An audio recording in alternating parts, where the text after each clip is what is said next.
11th admission 2024-25चा जो round 1 आहे त्याचं जे अलॉटमेंट आहे हे उद्या सकाळी 10 वाजता साईटवर उपलब्ध करून देण्यात येणार आहे। कारण अजूनपर्यंत साईटवर रेग्युलर जे विद्यार्थी होते राऊंड 1 साठी त्यांची मेरिट लिस्ट उपलब्ध करून दिलेली नाही आहे। तर बघा 22 ते 26 तारीख जी होती ही डाटा प्रोसेसिंगला देण्यात आलेली होती। त्यानंतर 27/7/2024ला सकाळी 10 वाजता बघा display allotment junior college details for admission in student log in म्हणजे विद्यार्थ्याच्या लॉग इनमध्ये तुम्हाला मिळालेले कॉलेज तुम्ही बघू शकता, ते पण उद्या सकाळी 10 वाजता।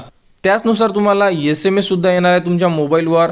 तुम्ही मोबाईलवर SMS आल्यानंतर अपडेटसुद्धा चेक करू शकता आणि त्यानंतरची जी अपडेट असणार आहे ती तुम्हाला आपल्या यूट्यूब चॅनलवर सुद्धा उपलब्ध करून देण्यात येणार आहे की राऊंड 1चा अलॉटमेंट कसा चेक करायचा, तुम्हाला कोणतं कॉलेज मिळालं आहे, कॉलेज मिळाल्यानंतर कोणती प्रोसेस असणार आहे, डॉक्युमेंट अपलोड, त्यानंतर ॲडमिशन, अलॉटमेंट लेटर, या सर्व अपडेट तुम्हाला आपल्या यूट्यूब चॅनल उपलब्ध करून देण्यात येणार आहे। तर राऊंड 1चा अलॉटमेंट म्हणजे उद्याला कॉलेजची लिस्ट लागणार आहे, कोणत्या विद्यार्थ्याला कोणते कॉलेज मिळालेले आहे, तर 27 तारखेला सकाळी 10 वाजता साईटवर उपलब्ध करून देण्यात येणार आहे। त्याबद्दलची अपडेट तुम्हाला आपल्या यूट्यूब चॅनलवर सुद्धा उपलब्ध करून देण्यात येणार आहे। त्यासाठी आपल्या चॅनलला सबस्क्राईब करा व हा व्हिडिओ इतरांपर्यंत शेअर करा।